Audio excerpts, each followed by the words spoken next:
Well, hello and good morning, everybody. I'm standing out here. It's 32 degrees. All right, water's freezing. We done had a frost.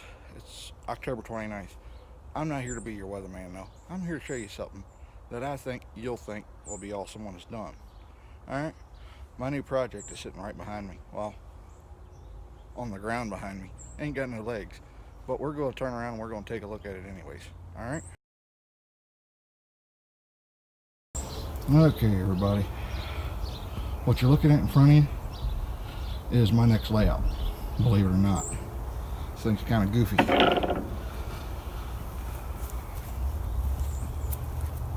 I need to add thickness to this one. It's 3/8 of an inch too thin. That one there is 30 inches wide by 79 inches across. That's 24 inches wide by 79 inches down. This is 15 inches, well, 16 inches wide, 80 inches, 79 inches down.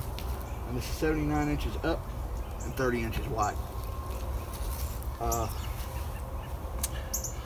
For the purposes of show and tell, I'm bending it over. I shouldn't be right now.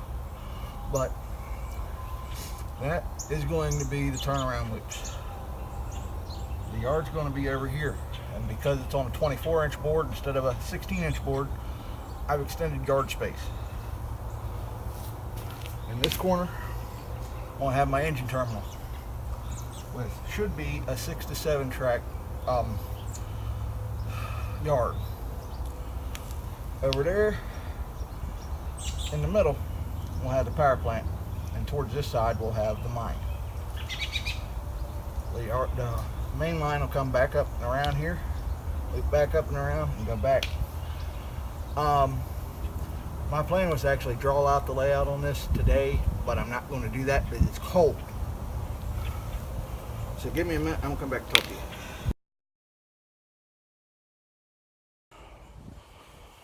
Oh, it's such a beautiful day in the neighborhood.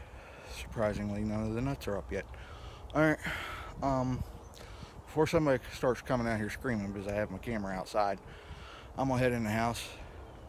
The contest is still going on. Can anybody name which publication sent out those little cars?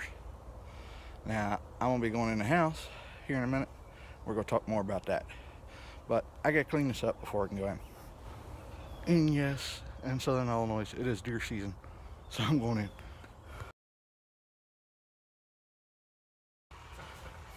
And through the modern miracle of television magic, I'm now inside the house. No, I don't live far enough out in the country. I got to worry about deer hunters. Unfortunately, because I'd be out there with them. It's just too cold. So I can't work right now because my back outside and that kind of cold. I've got one heck of a warm jacket back there, but it's just too cold. But you don't have to be subscribed to me. You just have to put the email and the name of the publication that made these. Let me see if I can get the camera to focus. Alright. Now the manufacturer of this is High Speed, which I have upside down. No, I had upside right. It just wanted to be on the wrong side of the car. Alright. The manufacturer's High Speed. Alright.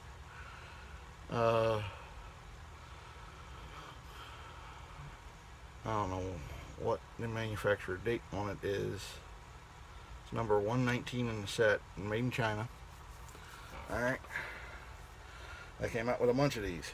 Alright. They did this in the 90s. Alright, I know that for a fact. My grandmother actually ordered them for me, and then she stopped getting the publication because they wanted to play around with the cost. So yes, it's one of those big name ones where they tell you can get it for $8.99 a year. Yeah, it's the price of one of their magazines. And then right after you do that, after that first year's up, and you go expecting to renew, oh, that's 100 and some odd bucks. Yeah, crazy crap. But yes, this is an inch scale. Alright, and it was advertised to be an inch scale. It's a Southern Pacific. Alright. I don't have the rest of them to show you. Alright, I'm not going to announce the prize until somebody wins. Right now, this has been going on for 1 week in total, and I have not even received one guess in the comments box as to what this actually is. What publication produced these as an incentive to get you to order that magazine? Somebody out there's got to know. I know this. Somebody out there's got to know. I didn't think that this question would be that hard. I actually thought I'd have about 50, 60 people saying, this is what it is. Alright. As it comes. Now, you've seen what's going to be the bench work for my layout. Next week, we're going to be doing more work on it. I am going to have the camera out there. I am going to show you what I'm doing. I'm going to turn hollow core doors into flat top tables. Some of y'all might be scratching your heads as how I'm going to do that. I've done it with this one. But there's one thing I don't like about this one. And that is, you've got a thin piece of board on top, thin piece of board on bottom. What happens every time you run your wires? The wire comes down and then goes, hey, I'm not going that way. I'm not going to go through your hole. It takes forever to get a wire through. I'm going to fix that. And at the same time, I'm going to make it easier for me to run risers and bench work. I do have a brand new table saw out there. I forgot to mention that last week. It's not brand new. It's brand new to me. I've only used it to cut up one sheet of plywood. I do have a piece of 3/8 plywood that I will be cutting to make gussets for the one table so I can make sure that everything stays in alignment. I am going to be using bolts to hold them together. But for alignment, I'm still going to choose my hinges. And the reason why I'm going to use the hinges is pretty obvious. You can easily pick up an end, throw a pin in it, and you know you've automatically got an alignment. The only thing that's left to do is lift it up the rest of the way and bolt it up. The legs are going to have double use. Not only are they going to be used for holding the thing up, but when you take the thing apart, they're going to be holding each section of that table up. So that way I've got casters that'll be going on the legs. So when I fold it up to get out of a train show, all I gotta do is roll it on out the building all at once. That is going to be especially nice, considering the fact that all the main components and electronics will be under the yard. I do want to get a Smart Booster 5 amp from NCE before I do anything there. Or if anybody's got an old ProCab system or something they just want to get rid of, and it's just a base, I will be more than happy to take it off your hands. That is one expensive piece. I'm looking at spending $250 on an SB5 brand new. And it's called the Smart Booster because you can hook the cabs right up to it. It's ready to go. The dumb booster you cannot hook a cab directly to, and it's only $150. It'll give you 5 more amps of power to your track. Okay, big whoop. What good is that going to do me if I've got to spend $250 to start with and get more power than I'll ever need? So if y'all like what I'm doing, you jump on Patreon, pledge me $1 a month. You know, $1 a month is not much.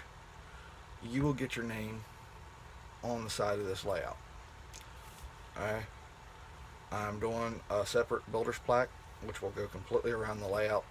I've got enough room to put everybody's name and YouTube address. So as somebody's walking around this thing at a show, you're going to be getting your advertisement out so that more people can follow you. And I'm hoping that I can get my advertisement out so that people can follow me.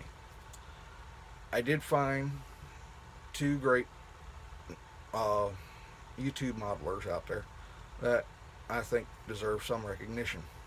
I've subscribed to them both. Sparky led me to one. And yes, David, you actually helped me for a change. I'm picking on you. This guy is Go Via or Go Home. He's a pretty cool guy. I've got to see some of his layout. He does HO scale, and I'm out of that. I don't even want to get back into HO scale. If I go back into a larger scale, I'm going into G scale, and I'm just going to go outside and run the trains outside and not have to worry about a thing because they'll all be battery controlled. But that's massively expensive. You're looking at $20 for a piece of 6-inch straight track about yay long. I don't have that kind of money. That's not even big enough to hold the one New Bright locomotive that I already have. So that's going to be on the shelf for a long time probably. This layout, I'm going to be doing it every time. Any contribution helps. If you can pledge $5 a month towards this project, you not only get a name on the plaque on the side, but you'll probably get a passenger car or something named after you. I do have passenger cars, and I will be running passenger service on that layout. I don't run passenger service on this one.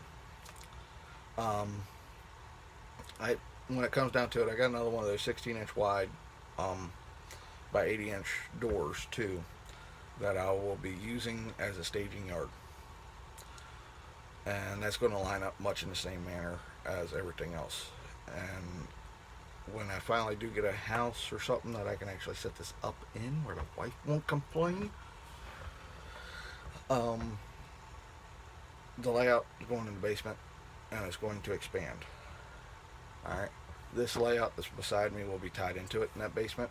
I don't know how yet, but I'll beat that bridge to death when I get to it. Alright, now as it comes down to it, my hobby fund for a month right now is $0. Once I get everything caught up, or if I get Patreon subscribers, my hobby budget will go from $0 on up. It won't be long, I'll be able to put more money into it too. But what happens then is it's more like a stacked pile. All my Patreon subscribers, any money that you put on that Patreon goes directly layout. Whatever I can afford to spend goes in below you. So if I get enough Patreon subscribers, I will have enough money to do this layout within a year. As it sits right now with my current finances and budget when it comes to this layout, we might not be seeing progress till 2029. I don't have much money. I'm going to be spending $50 this Christmas that my mom sends me every year for a birthday present on track and turnouts. That's it. And I'm not going to get nowhere near the amount of turnouts I need. I ain't going to get nowhere near the amount of track I need. I'm probably going to get 2 pieces of flex track, two right hand, one number 6, one standard turnouts, and same thing for left hand turnouts. Turnouts are expensive. I'm going with Atlas Custom Line Code 80. For the simple fact is I know them well. I know they operate excellent. And it won't take me that long to really do anything. But they're $10 a piece. Yes, I have looked them up on eBay, and everybody wants to sell used or slightly new or damaged goods on eBay. I'm sick and tired of dealing with eBay. So I'm going to go to my local hobby shop that I can trust for things that I need to work out of the box. Now, I know turnouts with Atlas, it's about 1 in 20. Yeah, I have a problem with, but I know how to fix them. And I know that kind of defeats the purpose of why don't you buy it on eBay? Well, I tried to buy a locomotive on eBay for $100. This woman either never had it to begin with or never bothered to send it out. She cashed the money order, and I never received the product. Next thing I ordered on eBay said it was brand new and in the box. When I got it, it definitely wasn't brand new. It wasn't a box. The box was not sealed. And the thing was in parts. And I don't mean Okay, the postmaster dropped it.